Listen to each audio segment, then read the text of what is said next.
आज आपल्याला समुदायामधील पुढचा श्लोक बघायचा आहे. तर श्लोक असा आहे, "वयोरात्री भुक्तानाते अंतमध्यादिगा क्रमात्." तर या श्लोकामध्ये वाग्भटाचार्यांनी दोषाचं जे प्राबल्य आहे, ते विविध काळानुसार कसं असतंय, ते सांगत असताना वय, दिवस, रात्र आणि भोजनोत्तर समय जो आहे, या कालावधीच्या अंतिम, मध्य आणि प्रारंभ समयी कोणता दोष प्राबल्य असतो, या दोषाचं प्राबल्य सांगत असताना हा श्लोक जो आहे तो लिहिला आहे.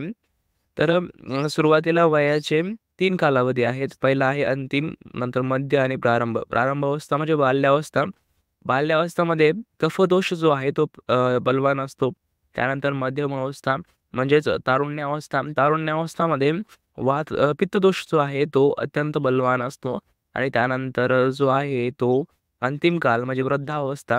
या वृद्धावस्थेमध्ये वातदोष जो आहे हा प्रामुख्याने बलवान असतो. त्यानंतर दिवसाचे जर 3 कालावधी केले तर दिवसाचा जो प्रारंभ काल आहे सकाळ, त्या वेळेला कफदोष जो आहे हा बलवान असतो.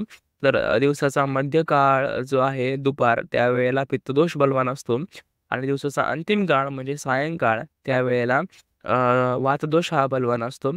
रात्रीचे 3 कालावधी केले तर रात्रीचा प्रथम काल म्हणजे रात्रीचा पहिला प्रहर, यावेळेला कफदोष बलवान असतो. तर रात्रीचा मध्यम काळ म्हणजे मध्यरात्र, यावेळेला पित्तदोष बलवान असतो. तर रात्रीचा अंतिम काळ म्हणजे पहाटे, यावेळेला वातदोष हा अत्यंत बलवान असतो. त्यानंतर भोजनोत्तर 3 कालावधी जर विचार केला, तर भोजनाचा प्रारंभ काळ जो आहे, म्हणजे भोजनानंतर 1 ते 2 तास कफ जो आहे तो अत्यंत बलवान असतो. भोजनानंतर मध्यकाल म्हणजे भोजनानंतर जो आहे तो 2 ते 4 तास पित्त बलवान असतो आणि त्यानंतर अंतिम काल जो आहे तो जो की भोजनानंतर 4 ते 6 तासाचा असतो. 4 ते 6 तासामध्ये असतो. तो आहे त्यावेळेला वात बलवान असतो. अशा प्रकारचा हा श्लोक आहे. म्हणजे या श्लोकामध्ये वयानुसार आणि काळानुसार, दिवसानुसार, रात्रीनुसार आणि भोजनोत्तर समय जो आहे यानुसार दोषाचे जे प्राबल्य आहे ते कसं असतं हे सांगत असताना हा श्लोक वाग्भटाचार्यांनी इथं सांगितला आहे.